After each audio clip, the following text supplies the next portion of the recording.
Muchas gracias. Bueno, les cuento que un poco la idea de hoy es que armáramos una especie de mesa redonda, no sé cómo llamarlo, entre los que pusimos cada una de las causas. Estamos ahí también hablando de una quinta causa, por decirlo de alguna manera. Pero bueno, y para tratar de unir esas distintas causas, porque todo tiene que ver con todo. Oh, there he is, Y Bernardino. Look, look. bien, He's looking good. Sí, Look at him. He's looking good. ya. bien. Entonces, si quieren, empezamos un poco por orden y vamos aportando desde las otras causas. Empezamos por la primera, por la antropológica, y vamos tratando de ver qué relaciones hay entre la causa antropológica y las distintas, después con la teológica, después con la moral y por último con la... Ah, me trabé yo. Bueno, Eh, ujú, bien, escuchamos ok. atentamente. No, bueno, aquí algunas ideas digo, en relación a esto de que dices cómo finalmente todas las causas pues están concatenadas, por así decirlo de alguna manera, ¿no? O sea, el tema de la concausalidad finalmente se aplica también en esto. Y creo que, bueno, una relación muy clara, por ejemplo, es el tema de la causa antropológica, que es la primacía de la estructura sobre la persona, que veíamos ese tema, con la causa teológica de cómo se ve el tema del pelagianismo y del voluntarismo, ¿no? O sea, cómo es algo que finalmente, a la hora de cosificar a la persona y a la hora impregnar, ¿no? Como ese voluntarismo en el tema espiritual, pues realmente es algo que ayuda a la misma estructura y a la institución a potenciar ese actuar, ¿no? O sea, como el quitar o desplazar a la persona. O sea, finalmente lo que importa es el bien de la obra, ¿no? No el bien de la persona. Y esto creo que es algo que hemos ido viendo en pues en distintos temas, ¿no? O sea, por ejemplo, también se relaciona con el tema que veíamos de la causa moral, de cómo si lo que importa es el bien de la institución, pues muchas veces quizás se terminaba haciendo esa restricción mental o incluso mintiendo por defender a la institución, ¿no? Incluso pasando por encima de las personas, sea fuéramos nosotros mismos o las personas, os digo, las demás personas de la obra, ¿no? No sé, creo que ahí es un punto, no sé si Edgar. Sí, yo quisiera un poquito agregar el tema de que si se pone, digamos, por encima de todo la obra, la institución. Yo escribí un artículo donde ponía énfasis en el integrismo del fundador del Opus Dei, ¿no? O sea, el integrismo es, digamos, tratar de implantar una sociedad donde todo esté en función del catolicismo, ¿no? Entonces, si partes de esa idea, entonces la persona tiene que estar en función de la institución. Es decir, en otras palabras, todo vale si es por construir un reino de Cristo en la tierra, ¿no? Un reino, o diga, el reino de Dios en la tierra, ¿no? O sea, esa es la confusión teológica, ¿no? Digamos, tratar de implantar un reino de Dios, un reino cristiano en el mundo. Entonces, si tú planteas si tú partes de esa idea, entonces, entonces vas a caer en la cosificación. Las personas van a estar en función de ese reino cristiano mundano y vas a cometer, digamos, toda inmoralidad. O sea, no importa cuál es el medio, o sea, el fin justifica los medios con tal de implantar un reino cristiano en el mundo, ¿no? Cuando Jesucristo lo que dijo es de que en este mundo reina Satanás, ¿no? El príncipe de este mundo es Satanás, ¿no? Y el reino, y el reino de Dios es en nuestro corazón y en el cielo, ¿no? Es una cosa muy profunda teológica, ¿no? Es lo que podría por el momento aportar, ¿no?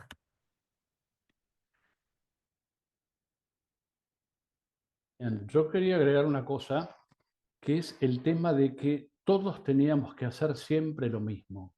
Media hora de oración por la mañana, media hora por la tarde, la lectura, al principio una parte del Santo Rosario, después las tres, las preces.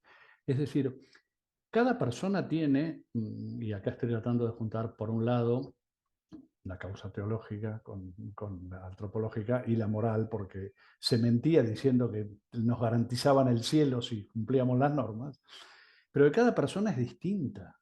Y ustedes fíjense que incluso era de mal espíritu pedir hacer más tiempo de oración. O sea, había gente que por ahí necesitaba hacer más tiempo de oración, decían, no, tenés media hora, tenés que ir a trabajar. Y bueno, por lo menos las indicaciones que llegaban eran esas. Uno por ahí podía disimular un poco más con la lectura, si quería hacer un poco más de lectura espiritual, porque ahí sí, decía que leía otra cosa, ¿no? Pero el caso particular de la oración, y lo mismo con menos, hay gente que para que media hora de oración es muchísimo para determinado tipo de gente. Entonces, ¿por qué esto de que las prácticas tenían que ser para todos iguales? ¿Y por qué nos decían que si eran para todos iguales? Incluso en cosas muy, muy tontas también se nos trataba de igualar en la manera de hacer proselitismo, en la manera de tratar a la gente. Incluso, bueno, eso yo honestamente nunca pude saber si era verdad o era correspondiente a una clase social y no, pero o a los numerarios, pero bueno, la manera de vestirse, en el caso de las numerarias, cuando no usaban pantalones era como más evidente, pero este tema de igualarnos, que desapareciéramos, que fuéramos parte de esa estructura que era la obra, y que lo importante era la estructura. Y pensaba en algo que la verdad es que estuve tratando de buscar la cita, no sé quién escribió, si alguno que yo tengo, digamos, me acuerdo cosas de citas, pero no me acuerdo quién, de dónde las saqué. Una persona que decía que en las instituciones, si uno cuida a las personas, de última va a ser bueno para la institución. Pero que si es al revés, que si uno lo que cuida es la institución, va a ser malo, y eso es malo para las personas, también va a ser malo para la institución. Es decir, hay que apuntar a cuidar a la gente, porque las instituciones la hace gente. Y da la sensación de que no es cuidar a una persona, decirle, no, vos tenés que hacer esto, obediencia tu sior, la gracia de Dios viene a través de los directores y vos tenés que obedecer en todo. Acuérdense que el señor Escrivá decía que en los directores pueden mandar todo. Y mandaban todo. Entonces, bueno, quería tratar de unir esto de que todos tuviéramos que hacer lo mismo, de que la santidad estaba garantizada para hacer todos absolutamente lo mismo, ni más ni menos. Acuérdense que uno, por ejemplo, pero incluso para mortificarse más había que consultar. O sea, para que hacer cualquier cosa, uno se quería usar el silicio un rato más o darse disciplina más veces por semana y todo lo que subiera salir de la norma habría que consultarlo.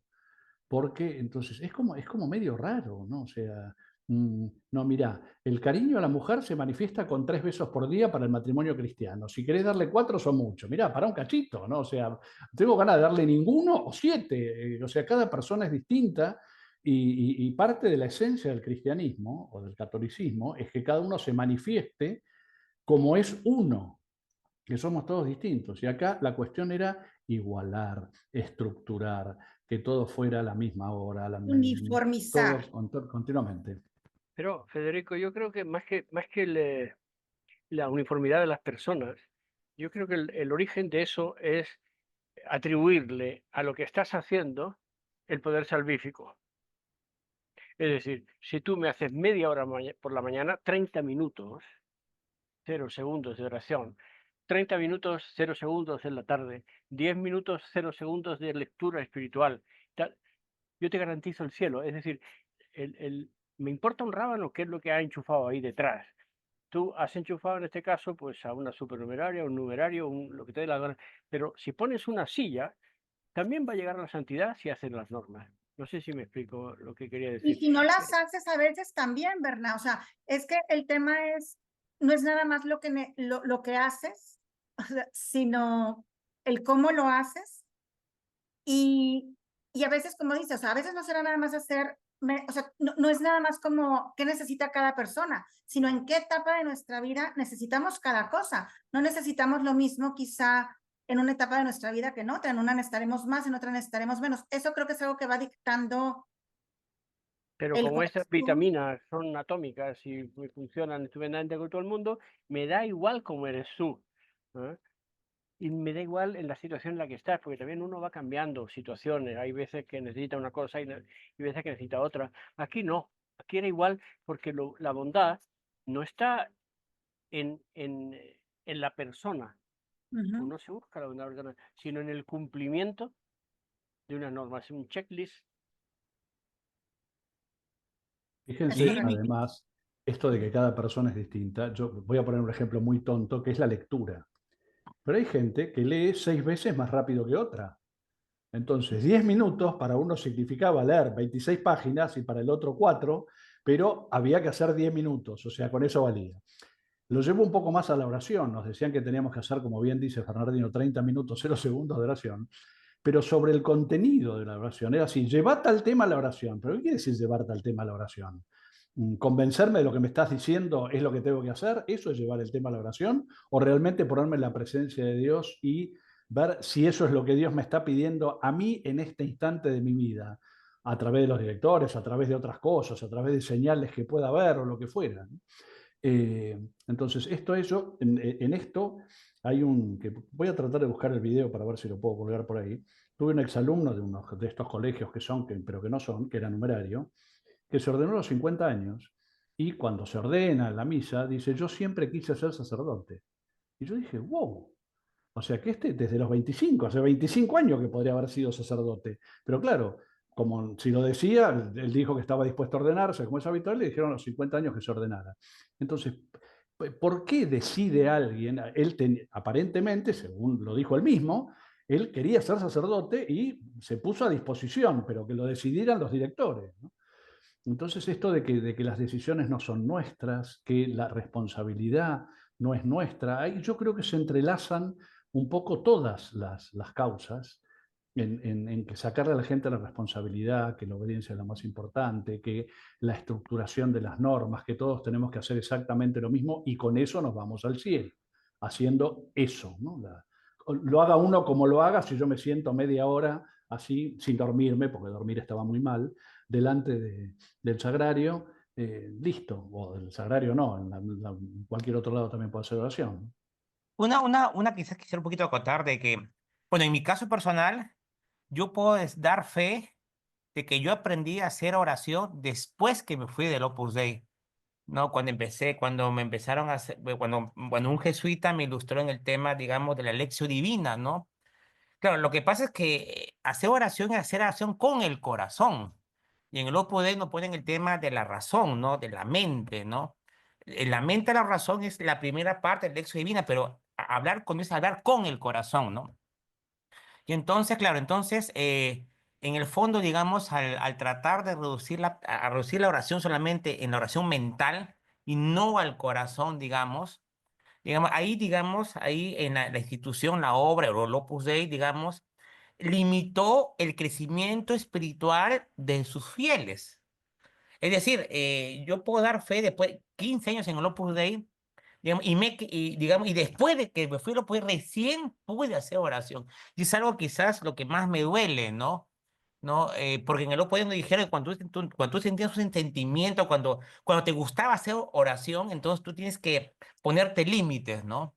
Cuando era al revés, ¿no? Digamos, es la parte mística, o sea, en el Opus Dei, al menos en mi caso, yo lo que veo es que se sacrifica la mística, la unión con Dios por el cumplimiento de la norma, la religión. Es decir, la mística está en función de la religión, cuando debe ser al revés. La religión debe estar en función de la mística.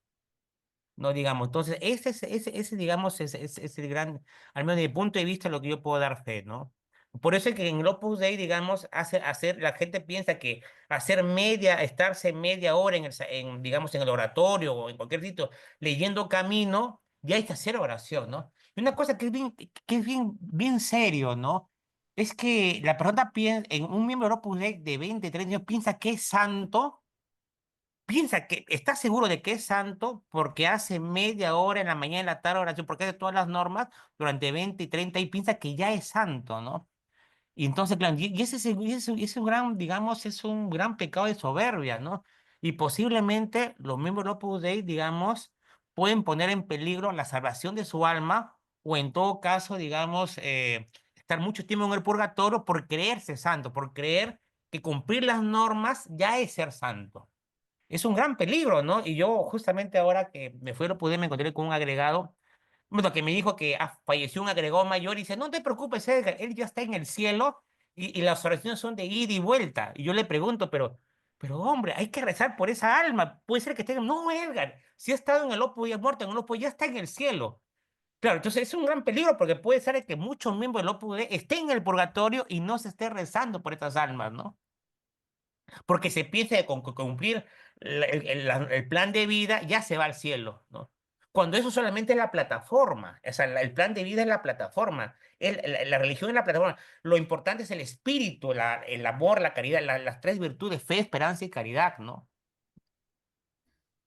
Sí, Bueno, ahí me quedo permíteme nada más por el momento. permíteme que cuente una anécdota personal sobre esto de la santidad.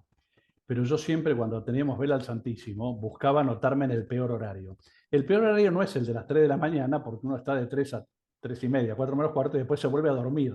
El peor horario para mí era el de las 5, porque después de 6 a 6 y cuarto uno no lograba ni considerar eso. Entonces me anotaba a las 5 de la mañana. Y honestamente me sentía San Ignacio de Loyola, decir, guau, el sacrificio que estoy haciendo. Claro, después cuando me tuve hijo, que uno se tiene que levantar 14 veces por noche, todas las noches, me descubrí que de santidad cero, que eso era una vida comodísima y recontra arreglada y que no tenía absolutamente nada que ver anotarse en el peor horario de la vela al Santísimo con la santidad.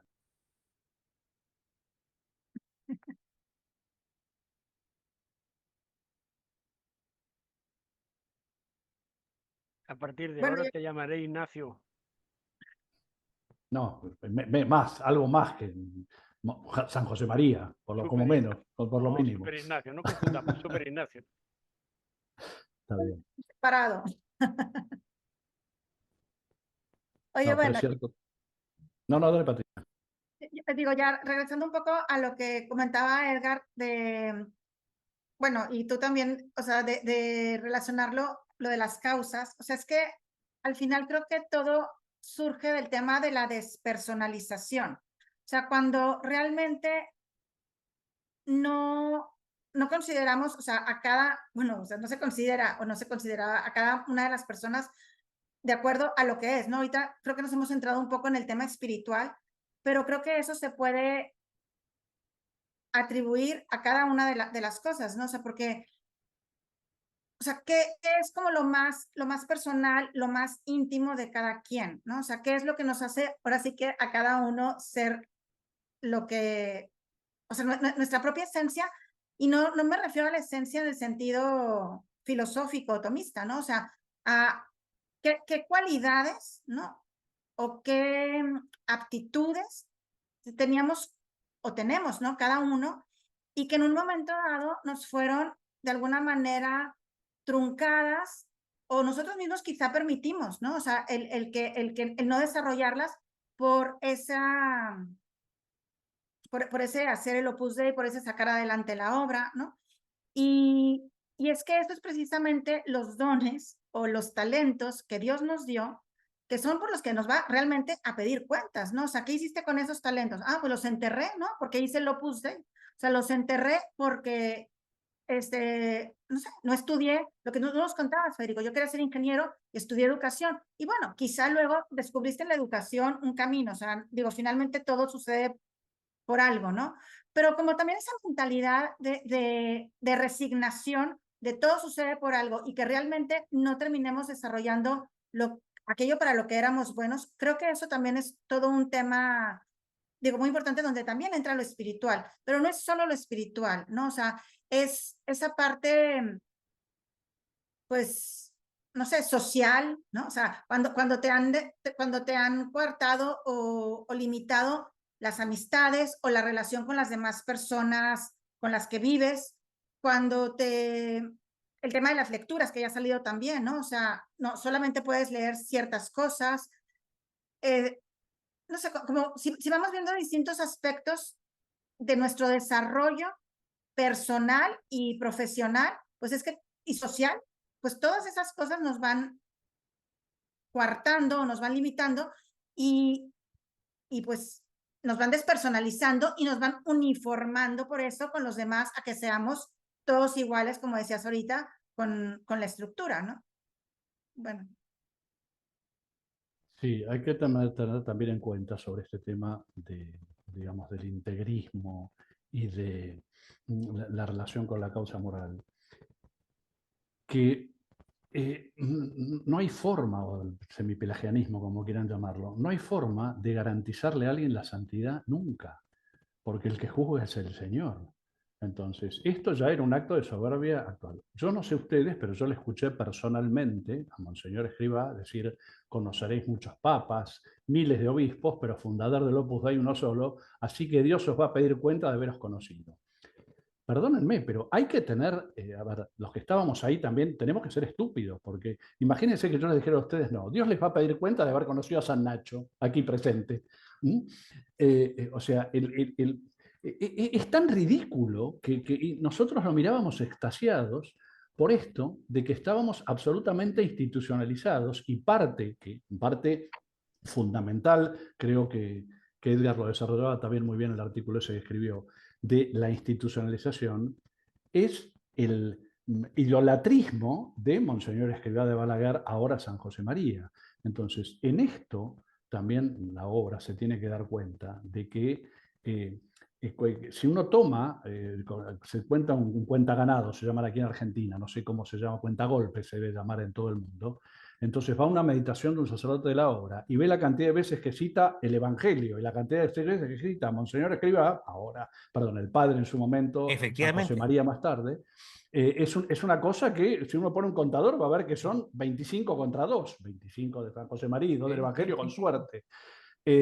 Entonces, ahí hay un tema que tiene que ver con esto de que nos metieron en la cabeza que teníamos que imitar al Padre, ser iguales al Padre en todo, que el Padre era un modelo en todo, no debía usar desodorante, me parece, porque ni debía oler. Entonces, no, y bueno, y ningún santo ha sido un modelo en todo, ninguno. Entonces, es extraño, por lo menos, que haya uno, un santo, que en todo era modelo de intelectualidad, modelo de afecto, modelo de amor, modelo de trato con la Virgen, modelo de trato con el ángel custodio, modelo de trato con San Onofre Anacoreta. Paremos un cachito, o sea, entonces, todo también se une en esto, y parte de esto no sé cómo llamarlo, de esta mentira o restricción mental, es que él nunca tenía ningún defecto. Entonces, siempre había que hablar bien de él, y nadie podía opinar nada que no, mira, no me gusta cómo le queda el pelo, ya casi te echaban de la obra, ¿no? Y fíjense, a mí se me ocurrió un ejemplo de esto que apareció varias veces en Opus Libros, de cómo, no de Monseñor Escrivá, sino de cómo la obra, le importa la obra y la gente le importa un rabanito. Hubo un momento que se fue un numerario del Opus Dei, y unos meses más tarde empezó a salir con una supernumeraria. Unos meses más tarde, una supernumeraria viuda, o sea, eran un señor soltero que se había ido de Opus Dei con una supernumeraria viuda. Bueno, esta supernumeraria tenía 2 hijas numerarias y uno numerario, vocaciones recientes, 2, 3 años en la obra, depende si los quieren contar o no contar, de acuerdo a la edad. A los 3 los echaron por el bien de la obra, porque iba a ser un escándalo. A ver, ¿no es que la vocación se la dio Dios a estos 3 chicos? A estas 2 mujeres y un varón, y de pronto no, como su madre iba a cometer un escándalo casándose con un ex numerario que se casó por la iglesia y de blanco, lo aclaro, con todas las de la ley, porque los 2 eran personas libres para contraer matrimonio católico, los echaron de la obra. Entonces uno dice, a ver, acá hay algo, esto que decíamos de las personas, que falla. ¿Cuál es el tema? ¿La vocación la da Dios? Porque si se la da Dios, ¿quién soy yo para sacarla? Entonces no la da Dios, la doy yo. Pero bueno, toda esta maraña de cosas jurídicas, teológicas, antropológicas, morales, que se mezclan en cada decisión que toma la obra, es porque siempre lo institucional está por encima de lo personal, y debería ser al revés, y de esto tendría que darse cuenta el Opus Dei, y tampoco de poner a Monseñor Escrivá, perdón, a San José María, discúlpenme, que la Iglesia lo canonizó con todas las de la ley también, ponerlo a San José María como modelo de absolutamente todo. ¿Por qué yo no puedo tener como modelo a San Simón el Estilita, si soy del Opus Dei? Al cual yo le tengo devoción a ese muy estilita, por si acaso. Bueno, Muy incómodo. me parece muy bien. Columna muy incómodo. No, a mí no me comentéis. No, pues justamente lo que dice Federico, cuando yo fui profesor de la Universidad de Piura 6 años de filosofía, Y cuando decidí ya irme lo pude porque ya, en fin, ya tomé la decisión. Y la razón por la cual me dijeron que dejara la universidad era lo que dijo Federico, ¿no? Lo dijo, yo le pedí, aunque sea que me den un semestre más en la universidad para hacer caja, pues, ¿no? Porque no había dinero, ¿no? Me dijeron, no, Edgar, tienes que irte a la Universidad de Piura porque va a ser un escándalo para... Hay dos numerarios jóvenes y para los demás, así que tienes que irte inmediatamente. Claro, yo me fui, caí en una miseria, pasé 2 años de miseria total, ¿no? Claro, es decir, lo que quiero dar de lo que dice Federico, es decir, cuando tú caes en el integrismo, luego pones la institución por encima de todo porque piensas de que tú eres la salvación de la iglesia, o sea, la mentalidad de Escrivá y de los miembros del Opus Dei es que el Opus Dei es la salvación de la iglesia. Es decir, hay una confusión, digamos, se dogmatiza o se sacraliza, digamos, el mensaje del Opus Dei o las palabras de Monseñor Escrivá, ¿no? Se piensa de que eso es algo dogmático, ¿no?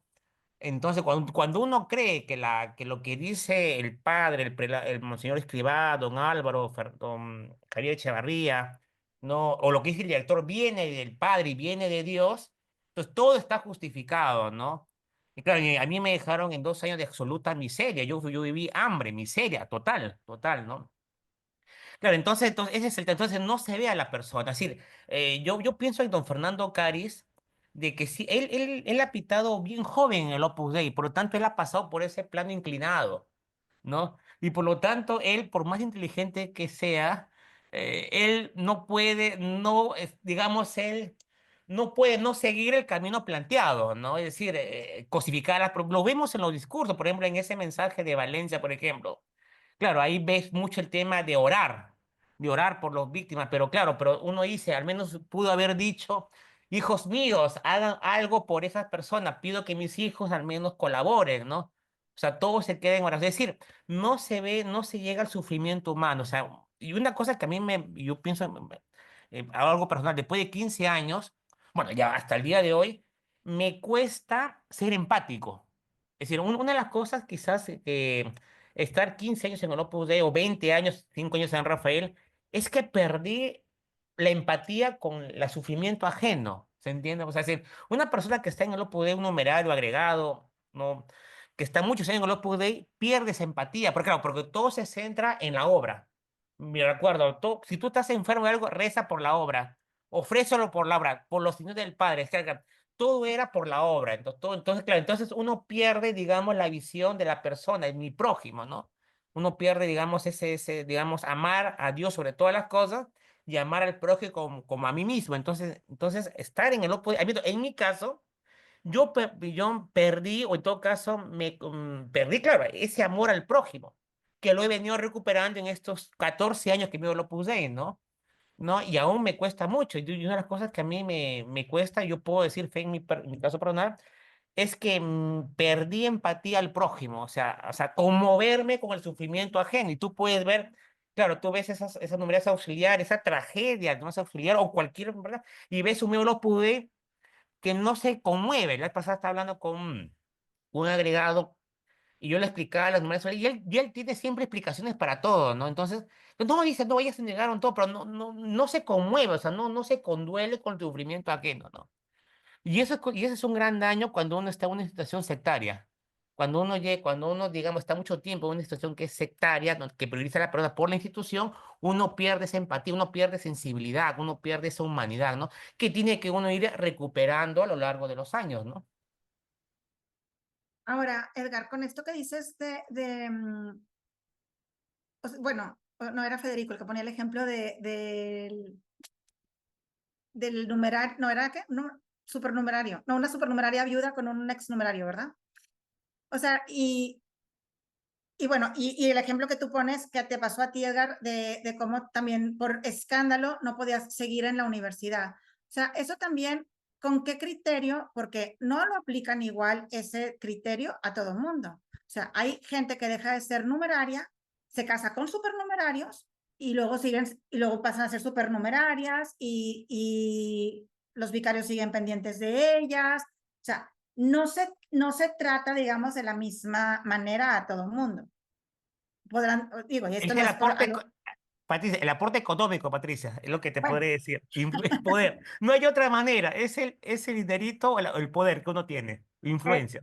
estoy totalmente de acuerdo. Y digo, yo voy a contar una experiencia personal. Yo cuando me salí, ya recién casada, también, digamos, o sea, sacramentalmente, digo que no, eso no importaría, pero porque daría lo mismo. Al final somos personas, pero a lo que voy es, me invitaron a una reunión de una obra corporativa en la que yo había participado bueno, digo, porque al final hay mucha gente que no es del Opus Dei, que está involucrada y muchas cosas, que no voy a descender ahorita a detalles.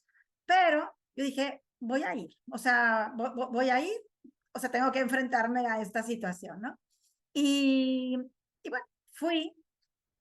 Lo que me impactó más es decir, a ver, ustedes me invitaron, ¿no? La reacción de la gente de no te voltean a ver, no todo mundo, hubo una que otra persona que sí, pero la mayor parte de las personas ya las que yo conocía y con las que yo había vivido, haciéndose que veían a la Virgen para otro lado.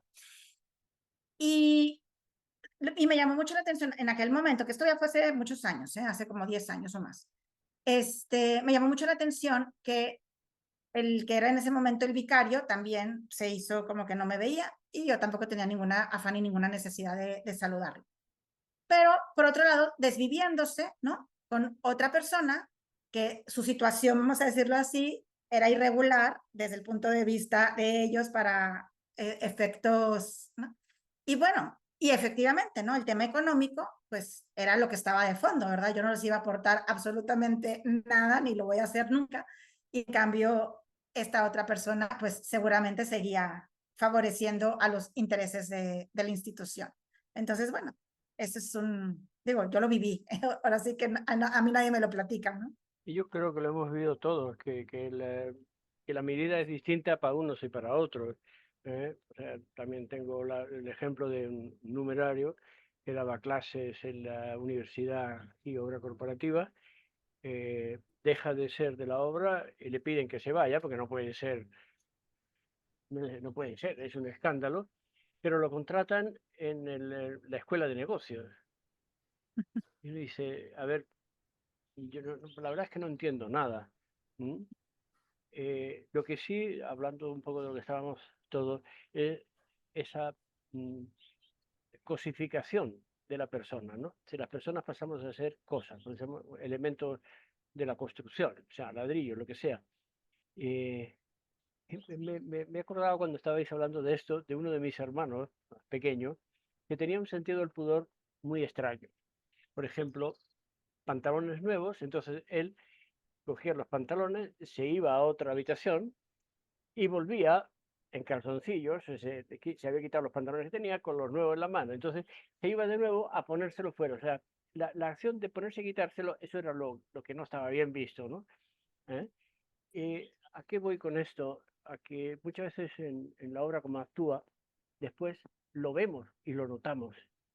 O sea, ellos se mantienen que la obra es perfecta. Absoluta. Y después tú vas al día a día y te vas encontrando cosas que no, que son normales.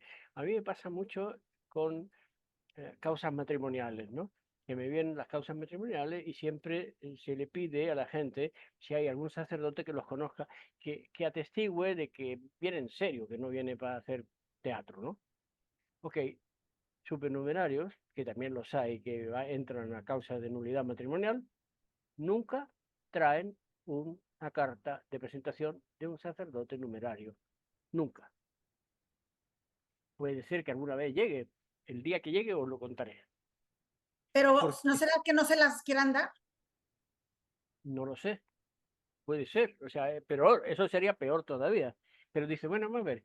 ¿Por Porque qué? esa es otra cosa, Berna, o sea, en la obra, o sea, cuando les conviene, los sacerdotes de la obra, y cuando no, acude a tu parroquia. Sí, claro. Bueno, a ver, a un numerario no le puedes decir eso porque su parroquia no sabe ni cuál es, ¿no? No, pero estamos hablando Sí, aquí de sí, los puede ser. supernumerarios que van a Puede un tema de ser, pero comunidad. a eso voy. Es decir, que no puedes dejar por escrito que un señor supernumerario haya tenido problemas con el matrimonio porque resulta que la otra está loca o él está loco. ¿Eh? Y eso no puede aparecer en ningún lado. Yo no puedo asegurarte, no puedo dar testimonio de que una cosa de esas pasa en la obra. No, ¿cómo no? Y, joder, pues sí es lo normal, señores, ¿y qué vamos a hacer? ¿Eh? Y en cambio, por ejemplo, cuando les dices, oye, es que no es normal que haya tantas personas enfermas psiquiátricamente en el Opus Dei, no, sí es normal porque así está el mundo. O sea, todo depende de qué manera se utiliza el argumento a favor o en contra, ¿no? Sí.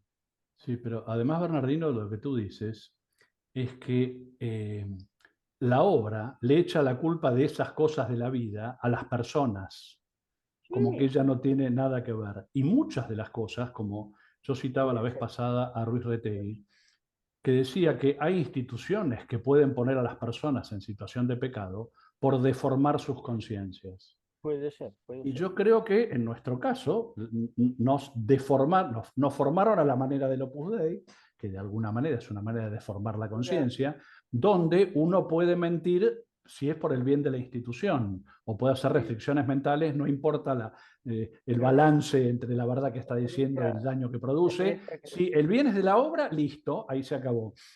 no, la Entonces, la experiencia que obra he de tenido esto, de esta gente no he encontrado ninguno deformado, ¿m? no. Sino que es otro tipo de problemas. Los que tiene todo el mundo, perdona que te diga, que porque de pronto tiene ¿Sí? una esquizofrenia latente y te salta, ¿eh? Y el otro, pues que resulta que sale del closet de pronto, ¿no? O sea, pasa, pero pasa, Lo que pasaría en el pasa Opus Dei o fuera del Opus Dei. exactamente. El problema es Que que no te- ellos no aceptan que esas cosas pasen en el Opus Dei. Exacto. Es Entonces lo que, no te doy esa carta es de lo que que, disculpe, es lo que diría el pecado de angelismo. Es decir, se piensa que el ser humano es un ángel. O sea, es un espíritu incorpóreo y no se ve lo humano, lo propiamente humano.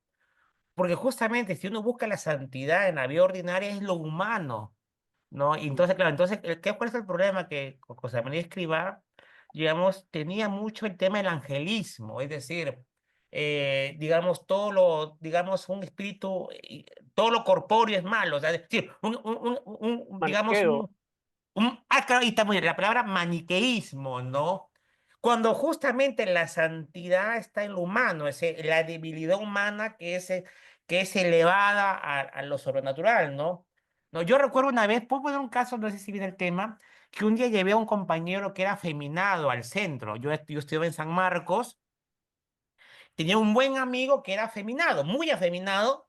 Yo no sabía si era homosexual, no me interesaba si era homosexual o no, solo que era un buen amigo, un buen católico, y yo lo llevo pues al centro de agregados ahí, porque era un hombre, porque un día me encontró rezando en la universidad, me preguntó, yo le dije, ¿lo podéis? Me dijo, yo quiero conocer a lo podéis. Lo llevé, ¿y para qué llevé a este muchacho afeminado? Claro, al final lo sacaron. Bueno, a mí me dieron, yo era San Rafael, me dieron, bueno, me explicaron, me explicó el sacerdote, el director, el que me llevaba, que tenía que decirle que no podía volver. O sea, fue todo un tema que mi amigo al final, yo con mucho dolor, cuando él quería regresar, tuve que decirle que él que no podía entrar a un centro, porque a mí me dio mucho, la verdad que hasta el día de hoy tengo ese cargo de conciencia, porque le tuve que decir de que no podía regresar a este centro, no pude porque él escandalizaba, ¿no? Y yo se lo dije, porque me dijeron que se lo dijera, y yo hasta el día de hoy tengo ese cargo de conciencia, ¿no? No, yo no sé si era homosexual o no, solo sé que era un hombre afeminado, pero un buen cristiano, un buen estudiante y un buen amigo, ¿no? Entonces, claro, cuando yo lo llevé y lo vieron, claro, el sacerdote, fue todo un escándalo que, claro, y ahí ya, digamos, yo quedé curado, ¿no? Es decir, digamos, no, digamos, si tú caes con ese angelismo, tú no puedes y después yo me doy pie, porque yo después, ya cuando fue el Opus Dei, ya cuando estaba el Opus Dei, yo no podía imaginar una persona, digamos, con tendencias homosexuales que podía ser santo, ¿no? Cuando en la actualidad sí, una persona, claro, puede ser muy santa y más santa que uno, ¿no? No, y Claro, hace entonces, tiempo entonces sí, cuando lo uno que cae en pasa es ese que no lo angelismo, percibías. uno se Ujú. pone con mucha restricción mental, ¿no? Uno cae en un maniqueísmo muy extremo, ¿no? Y nuevamente me pongo ejemplo ahora a mí. Yo todavía en estos 14 años que no lo pude, todavía me estoy limpiando ese maniqueísmo que adquirí en Udey, ¿no? Mm. A ver, también depende mucho de cómo es cada cual, porque ahí contáis experiencias que yo os miro con respeto, pero dices, joder, qué cosa más rara, ¿no? O sea, que han endiosado al fundador. Pues sí, pero yo siempre he sido crítico en las cosas críticas. Cuando dice, ay, que las mujeres no usen pantalones, que se le un trasero de tamaño familiar. Joder, pues por algunas se ven bastante bien, perdonen que te diga, ¿no? O sea, no. Además, él las miraría para darse cuenta. Bueno, sí, pero no entremos en más detalles. Pero dice, a lo que voy es que puede ser que yo haya tenido un espíritu crítico siempre. Por eso también pasa una cosa, es decir, yo jamás he tenido un puesto de gobierno en la obra, nunca. Pero ni de secretario de una convivencia de fin de semana, nada. ¿Mm? O como decía una de mis hermanas, tú cuando eras numerario no se te notaba y ahora parece que eres de la obra. Pues mira, está muy bien. Pero que eso depende mucho de cada persona, ¿no? Es decir, si te dejas anular, pues te dejas anular. Hay gente que eso, el haber saltado los 5 minutos de lectura del Evangelio, es un trauma total. Cuando en realidad uno dice, joder, puta, pues no he podido hacerlo. Y te vas a acostar tranquilamente. O sea, depende mucho de cada persona. No podemos hacer un general. ¿eh? Pero estoy de acuerdo que en la hora te hacen como convertirte en una cosa, sí. O todos iguales, sí. Que a todo el mundo es café con leche con la misma cantidad de azúcar, sí. O sea, dicen, joder, o sea, esto no va, ¿no? Que no Pasa va. que quizás, Sí. una cosa que quizás un poquito complementar, si tiene razón Bernardino, ¿no? En mi caso, ¿no? Digamos, sí, efectivamente, cuando una persona tiene mucho sentido común, es muy seguro de sí mismo, tiene calle, efectivamente puede tener su criterio, ¿no? Esto sí y esto no, ¿no? Pero en mi caso, que éramos, digamos, quizás muy obedientes, que quizás éramos un poquito más, caíamos en ser más Sí, sumisos, una personalidad quizás obediente más y sumiso ha sido yo toda mi vida. Pero introvertida, por eso fuimos no más te creas que perjudicados, mande ¿no? la mierda a alguien. Pero en la cabeza tú, esto dice, oye, que sí, me estás haciendo una amonestación. Bueno, la amonestación y tú y el director que lo ha autorizado os vais a la mierda mentalmente. ¿Por qué? Porque dicen, es que no consigo entenderlo, ¿no? En Pero mi creo que caso, eso por ejemplo, yo caí en depresión, por ejemplo. Bernardino quizás él tenía más sentido común, pero otros quizás que pitábamos no teníamos esas quizás defensas psicológicas para eso, ¿no? Y fuimos los más perjudicados, en mi caso, ¿no? Que efectivamente, yo conozco agregados que mandaban a la M al director, ¿no? En mi caso era imposible mandar a la M al director porque en mi caso yo pensaba que el director venía del Padre y del Padre venía de Dios, y mandar a la M al director era Y, mandar y- a la ni M a siquiera, Dios, ¿no? ni siquiera te atreves ahora, y estás diciendo a la M, ni siquiera A te la atreves M, ahora. no, es que estamos en público. Sigues todavía, me importa un rábano, el público yo soy yo, o sea, Claro, por eso, o sea, claro, por eso, justamente yo admiro a Bernardino, claro, los que no fuimos con Bernardino salimos muy estropeados, ¿no? ¿No? sí, creo que también depende mucho esto que dices, Berna, o sea, en qué momento pitaste, en qué, o sea, con qué background venías, en qué momento, no sé, a o sea, ver, como sí, a ver, no, es un mi tema de background, carácter. sí, claro, de carácter y de nacer en donde naces, o sea, naces en un sitio donde, por regla general, tú te tienes que tomar muchas cosas, te las tienes que tomar a broma, porque es nuestra forma de ser. ¿eh? Pero, y otras no, otras te las tomaba bastante en serio. Mi tema era de coherencia con lo que yo recibí al principio. Es decir, vamos a ver con mis errores y mis defectos y mis cosas, pero yo hacía siempre, comparaba con lo que yo había oído del fundador, ¿eh? Un día de los primeros de octubre de 1968, que fue lo que a mí me dio la... Joder, o sea, tienes razón, y es atrayente lo que me están proponiendo. O sea, un mes después yo había escrito la carta. ¿eh? Pero esto no concuerda con lo que yo oí en el primer momento. ¿eh? Entonces, de pronto te encuentras con un señor que te dice unas cosas que dice, bueno, eso no forma parte no forma parte de mi idea. O sea, ok, está mal, ¿eh? Porque ahí fue un acto de soberbia intelectual, ¿de acuerdo? Pero cada uno es cada uno, ¿no? O sea, y sigo insistiendo, o sea, yo he estado muchos años haciendo todo exactamente lo que decían los directores, siendo obediente, siendo, o sea, en ese sentido, Edgar, no creas que yo era un monstruo, todo lo contrario. ¿M? Ahora, por ejemplo, me acuerdo una vez que me echaron una bronca fuerte porque me había ido de excursión con un chico que había sido numerario. Entonces, te echan la bronca, tú la escuchas y dices, joder, este chico era amigo mío antes de ir por un centro de la obra. Después ha sido de la obra un par de años y ahora ha vuelto de Milán sin ser de la obra. Pero sigue siendo amigo mío. Y me fui de excursión con él. Joder, me echaron una bronca de 3.000 pares de narices. Dice, oye, por aquí me entra y por aquí me sale. O sea, no te hago ni puñetero caso.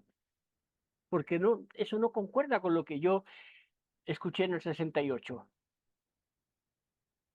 Bueno, eso es lo que quería decir. A mí, Bernardino, una vez me echaron una bronca por lo mismo, Bien, pero mira, yo encima me enojaba porque decía, pero a ver, no es que de 100 almas nos interesan las 100. No, Entonces que este ya pero no tiene decirlo, más alma. claro. O sea que resulta que cuando se fue de la obra dejó el alma y se fue el cuerpo. Entonces, y bueno, una vez me dijeron, no, sí, nos interesan las 100, pero por ahí a vos te hace mal verlo. ¿Cómo? O sea, un tipo ¿Por que qué? 15 días antes era director de un centro de San Miguel, atendía charlas de San Miguel y de San Gabriel, resulta que 15 días después me hace daño porque, bueno, entonces yo argumentaba que era peor, no es que me entraba por un oído y me salía por el otro, porque pensaba, como pensabas tú, que esto no es del espíritu del Opus Dei. Hasta Pues, que entonces, no te muchos hago ni años caso. después de irme y de pelear por ese espíritu teórico, que yo pensaba que era solo en Argentina que se metía la pata, porque etcétera, me habían metido en la cabeza que la obra era perfecta y yo así lo entendía, hasta que me di cuenta que no, que esto es algo institucional, que no es que fue algo que fue un error de algún director sucho que andaba por ahí suelto, sino que es algo pensado, que no, que todos tenemos que entrar por el mismo aro, de la misma forma, y que si no te gusta, bueno, teóricamente echarte, rara vez te echan, pero algunos han echado. Pero bueno, yo me enojaba muchísimo. O me hubiera encantado que me entrara por un oído y me salía por el otro. Te lo digo con toda No, honestidad. a ver, una cosa que me ha surgido ahora cuando dice de 100 nos interesan 100 una de las últimas intervenciones de Fernando Cari diciendo que todos los días llega gente pidiendo la readmisión, etcétera, etcétera. ¿A quién de vosotros ha habido alguien de la obra que se le haya acercado? ¿Qué te sirve? ¿Cómo te puedo ayudar?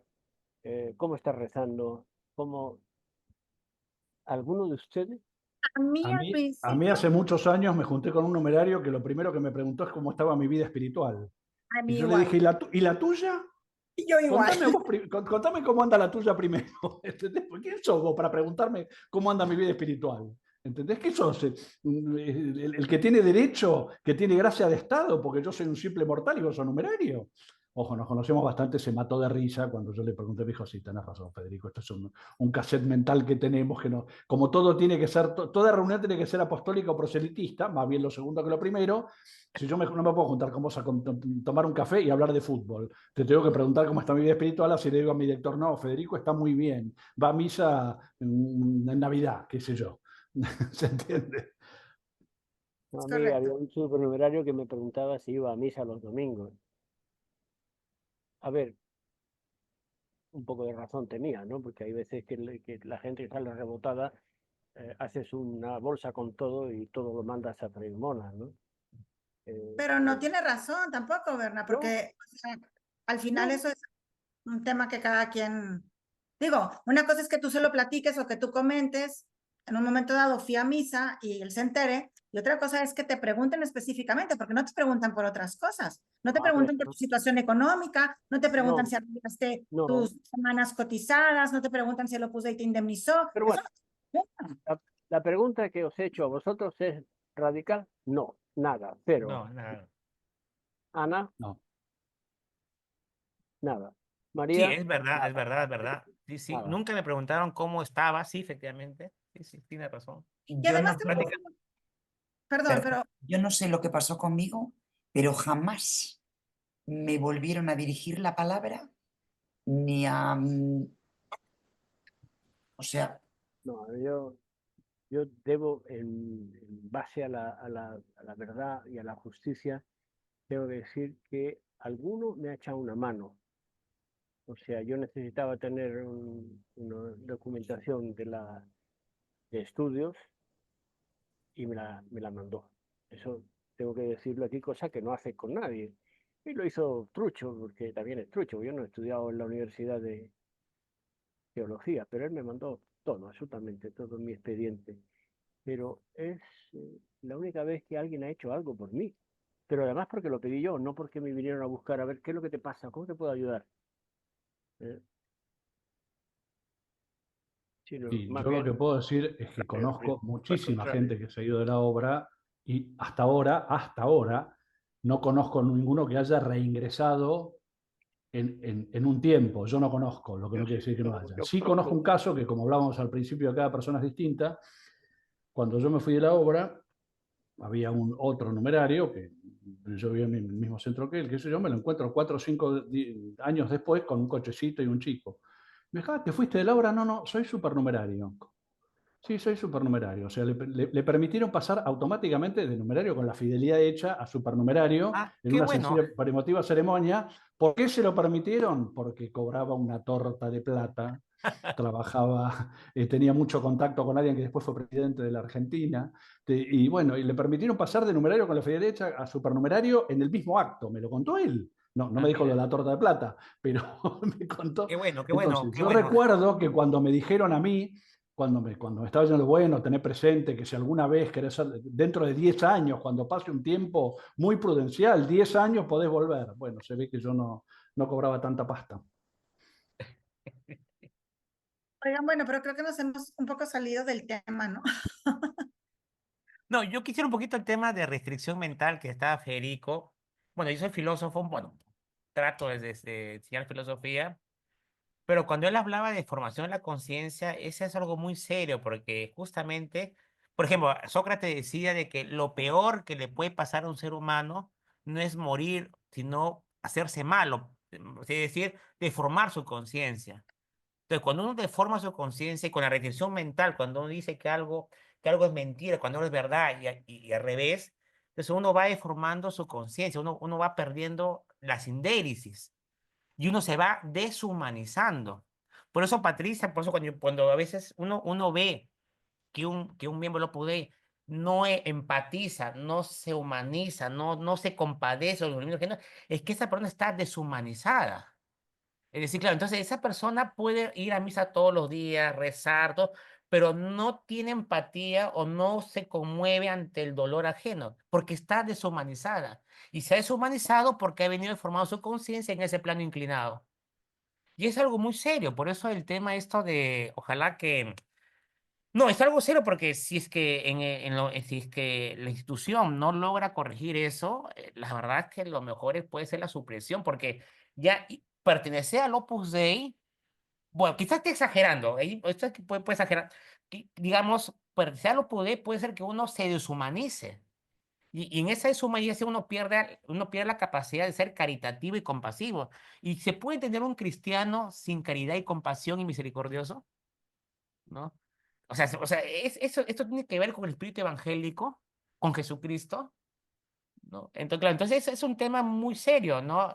Yo me pregunto, y una de las cosas que quizás cuando prendieron mis alertas para irme al Opus Dei, fui cuando personas, por ejemplo, con muchos años en el Opus Dei, siendo muy amables, y luego yo noté, por ejemplo, falta de empatía a personas que sufrían, ¿no? O personas que se iban al Opus Dei y sufrían mucho y no tenían ningún sentimiento de, digamos, de compasión o de ayuda, ¿no? O algo muy sencillo, ibas por la calle, ¿no? Y te decía, bueno, y tú querías dar limosna o ayudar a la gente, no, decía, no, eso no te compete, ¿no? Es eso de la iglesia, ¿no? No, lo tuyo es hacer tu apostolado en el trabajo profesional, es decir, ¿cuántas personas quizás en el Opus Dei quisieron hacer algo por su prójimo porque les llevaba esa caridad cristiana, pero fueron impedidos para seguir porque eso no era su camino, ¿no? Su camino era ser apostolado digamos, en las cabezas, ¿no? Por eso es algo muy serio, ¿no? Yo nuevamente pongo en mi caso, ¿no? Yo hago esta pregunta, ¿no? Les pregunto, ¿no? A los que están en el Opus Dei, la pregunta es, ¿estar en el Opus Dei tantos años, digamos, les ha permitido crecer en caridad, esperanza y fe o no? Si estar en una institución me impide hacer caridad, me impide ser compasivo y misericordioso con mi prójimo, porque por encima de todo está la obra, la institución, entonces, pues no vale la pena. Y algo muy sencillísimo, ya cuando termino, ¿no? Cuando un amigo nuestro, por ejemplo, muy querido, dejaba de ser el Opus Dei o no pitaba y el director te decía, sabes, ya no lo trate, ya no lo busques porque no va a pitar o ha dejado el Opus Dei y más bien céntrate en aquellas personas que pueden tener vocación, no está faltando la caridad, ¿no? ¿Entiendes? O sea, ahí digamos, la institución no está poniendo un obstáculo a que tú ejercites la caridad cristiana. Digamos, eso es algo, digamos, que yo después de mucho tiempo me voy a cuestionar y yo puedo dar fe de que cometí muchas faltas a la caridad por, por la obra, es decir, por el bien de la obra, ¿no? ¿No? ¿No? Edgar, pero eso que dices digo, qué bueno que les hagas, digamos, estas preguntas. Lo que no sé si se las van a poder contestar todos, porque finalmente es esa deformación que hay también sobre qué es la caridad, qué es la fe, qué es la esperanza. O sea, fe pura esa vocación, o sea, ¿qué es la fe? O sea, como si fuera a tener dudas, o sea, como que hay un tema ahí como más de fondo, o sea, ¿cómo vas a poder hablar, por ejemplo, o bueno, cómo vas a poder saber? Yo pienso en la gente que está ahí todavía, ¿no? Digo, todos podemos siempre mejorar y crecer, por supuesto, pero como dices, o sea, ya vemos las cosas con perspectiva de tiempo y de distancia. Por ejemplo, o sea, si la primera condición para ejercitar el cariño y el amor es tener el corazón abierto. Y si lo primero que te dicen es que hay que cerrarlo con 7 cerrojos, no con uno, no con 7, ¿no? Te digo que no habrá que tener ninguno finalmente.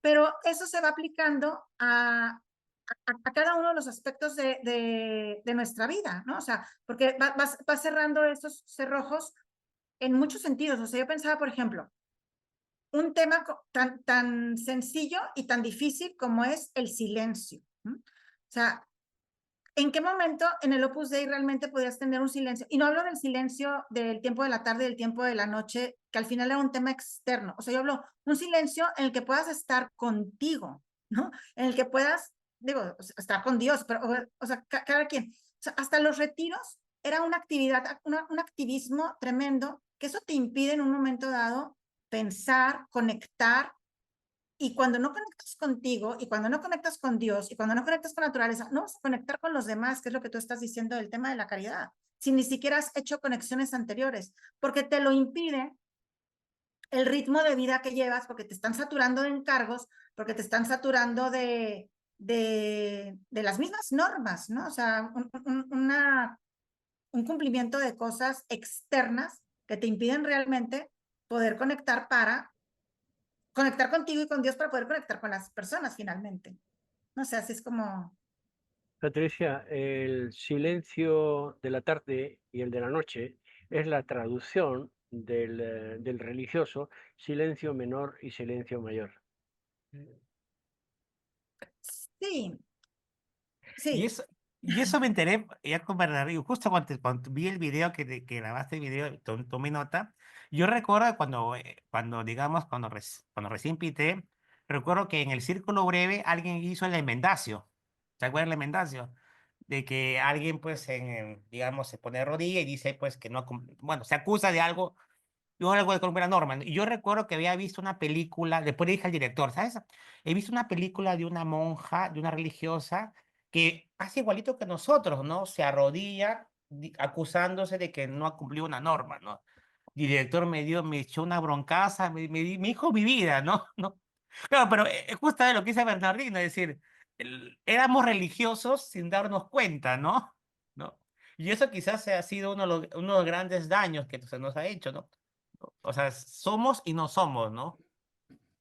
Y es Y otra de las perdón, conexiones. Patricia, antes de ir cerrando, porque se nos fue la hora, me gustaría contar algo. Muchos de ustedes saben quién es Elena Longo por su participación en Opus Libros, que falleció hace poco tiempo de cáncer.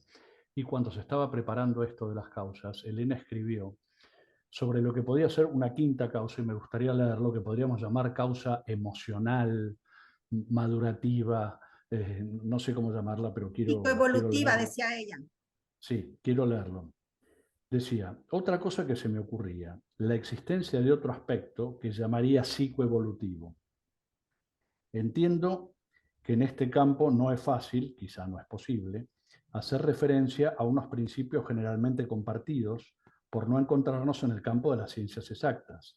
Pero lo que es cierto es que en el Opus Dei los recorridos personales no obedecen a exigencias evolutivas de cada persona, cada circunstancia, cada edad. El modelo de vida de piedad, de ascética, de exigencias, no está declinado según las circunstancias. La gracia de Dios, perdón, la gracia de cada cual nunca, pone nunca en mayúscula, las personas están empujadas a buscar en su relación con Dios la respuesta a sus situaciones de la vida interior. Las contestaciones siempre llegan por los directores, que cuando te empujan a llevar algo a la oración personal, es siempre y solo para que identifiques con los criterios y las normas fundacionales. Bien, esto también es otra cosa, es decir, lo poco que nos permitían madurar en el Opus Dei evolutivamente, psicoevolutivamente, como hubiera dicho Elena, o emocionalmente, afectivamente, como quieran decirlo, al tener que no ser más responsables de nada, porque el que obedece nunca se equivoca, entonces no es responsable de lo que hace. En todo caso, si algo sale mal, será culpable, porque la obra se deslinda de cualquier responsabilidad, de cualquier culpabilidad. Pero bueno, esto también puede ser algo que también es como fundacional, el tema este de sed como niños, y bueno, la idea que no tiene que ser como niño, ¿no? O sea, tiene que escuchar a su niño interior, todo lo que quieran, pero no tiene que ser como niño, uno tiene que ser una persona afectivamente desarrollada, que los que pitan a los 14 y medio tengan por lo menos posibilidad de vivir su adolescencia, no haciendo metidas de pata, que vayan contra moral y la fe católica, pero que vayan, digamos, que le permitan plantarse de una determinada manera, por pertenencia, y no por pertenencia, yo soy porque soy del Opus Dei, por pertenencia a una institución. Entonces, todo este tema también podemos llegar a estudiarlo, me parece o a charlarlo entre nosotros, como quieran, de todo lo que es la evolución afectiva de una persona, como astutamente decía Edgar y muchos decían en el chat, que aprendieron a querer cuando salieron del Opus Dei, porque uno identificaba equivocadamente el amor con el sacrificio, o que aprendieron a ser amigos de sus amigos, porque cuando uno estaba en el Opus Dei, la amistad era puramente instrumental, o sea, servía para hacer proselitismo, y si no, como también decía, no me acuerdo si Edgar o Bernardino, lo dejamos de lado. Es decir, aquí hay un tema también muy de fondo, que es qué pasó circunstancialmente. Creo que Bernardino, no me acuerdo quién dijo que Monseñor Escrivá que Monseñor Acaris había pitado de muy joven, había hecho el plano inclinado. Y sí, la verdad es que yo me acuerdo de Javier Echeverría, que pitó a los 14 y medio también, y que se estuvo con Monseñor Escrivá de los 18 años, que no tenía criterio propio de nada. O sea, no es que conviví con él muchísimo tiempo, ni mucho menos, pero yo era un niño, pero ya me daba cuenta de que esto pasaba. Entonces, todo esto de lo que es la maduración, y que cuando yo me fui del Opus Dei nadie me lo dijo. Yo tenía 30 años de edad cronológica, pero 15 de edad psicológica. Intelectualmente no tenía ningún problema, era una persona teóricamente inteligente, aunque ahora con las inteligencias múltiples en muchas no estaría acertándole, pero afectivamente era un chico de 14 años. Y cuando uno mete la pata a los 30 no es lo mismo que cuando lo mete a los 14, porque las posibilidades que uno tiene son distintas. Nadie me lo dijo. Mirá, cuando salga, y bueno, una de las cosas, claro, una de las cosas que me puse como propósito es cuando me enteraba que alguien se iba de la obra, a decirle, mirá, no tomes decisiones por un tiempo. Un amigo mío me lo dijo, y yo no le dije, no, ¿qué va a entender que no es del Opus, que nunca fue? Que me dijo, mira, por cada año que estuviste en el Opus, haces 2 de terapia, y en el próximo año no tomes ninguna decisión. Y bueno, no le di bolilla en ninguna de las dos cosas, y aquí estoy. Pero esto de que nos hablaba Elena, de que hay una madurez o una inmadurez que de alguna manera es como bien vista, que uno no tenga criterio propio, que no tenga sentido común, que siempre obedezca a los directores, y de hecho la gente que el Opus Dei considera más confiable es la que no piensa, la que no tiene criterio propio, es la que no siente, no, porque no puede tener sentimientos. Yo esto creo que lo conté alguna vez, que claro, me hicieron una corrección fraterna por llorar por una persona que se iba a Roma, que no podemos tener amistad. Bueno, pero entonces, ¿qué? Uno al final, de no mostrar lo que siente, termina no sintiendo, con lo cual es un tema que, insisto, que también parece institucional, ¿no? Bueno, en esto que mencionas de los talentos, o sea, de lo psicoevolutivo, yo pensaba también como en el tema de los talentos o en el desarrollo de cada uno de los, no sé, como de las aptitudes o de lo que te gusta. O sea, creo que otra cosa que descubrimos cuando nos salimos del Opus Dei, no sé ustedes, pero es también como volver a retomar o sea, qué es lo que me gusta, ¿no? Porque hay cosas hasta que se nos habían olvidado. O sea, llegabas a la mesa y o sea, puedes decir en cierto modo, qué cómodo llegar a la mesa y te sirven y ya tienes qué vas a comer y nunca te faltó nada. En ese sentido, era muy cómodo. Pero realmente también dices, ¿cuántas cosas a veces te tenías que comer sin que te gustaran o que no querías o lo que fuera?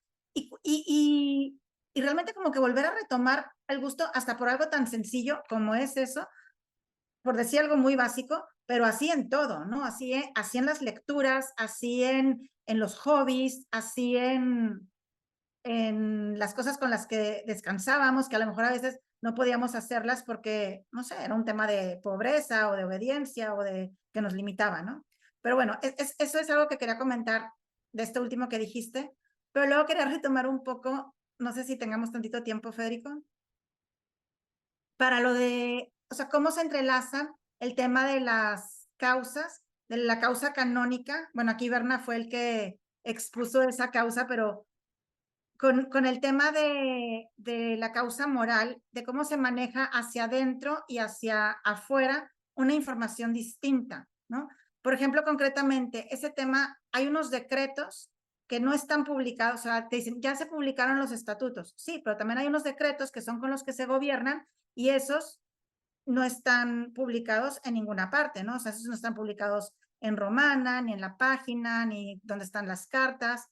O sea, esa es una trampa, vamos a decirlo así, con la que se hace de alguna manera a los miembros que no se les da toda la información, ¿no? O sea, finalmente cómo se va limitando esa información según, ahora sí que el nivel. O sea, por eso muchas veces todos los supernumerarios o cooperadores, digo, también hay numerarios así, ¿no? Pero que defienden el Opus Dei, o sea, porque realmente, ¿qué es lo que conocen realmente del Opus Dei, ¿no? O sea, creo que, por ejemplo, los ex numerarios somos mucho más críticos que los ex agregados, que también los, pero menos, o que los ex supernumerarios, que los hay, pero menos, ¿no? ¿Por qué? Porque quizá el nivel de conocimiento que se tenga en todo sentido, pero incluso también en este tema de lo jurídico, pues es distinto.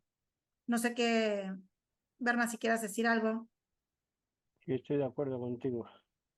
Bien, entonces, bueno, si quieren vamos cerrando y vamos dejando de grabar, y si después que nos queremos quedar a charlar algunos como otras veces, no hay absolutamente ningún problema, pero para que la grabación dure 1 hora, si les parece bien. Así que bueno, con esto, cuando ahora quieras dejar de grabar.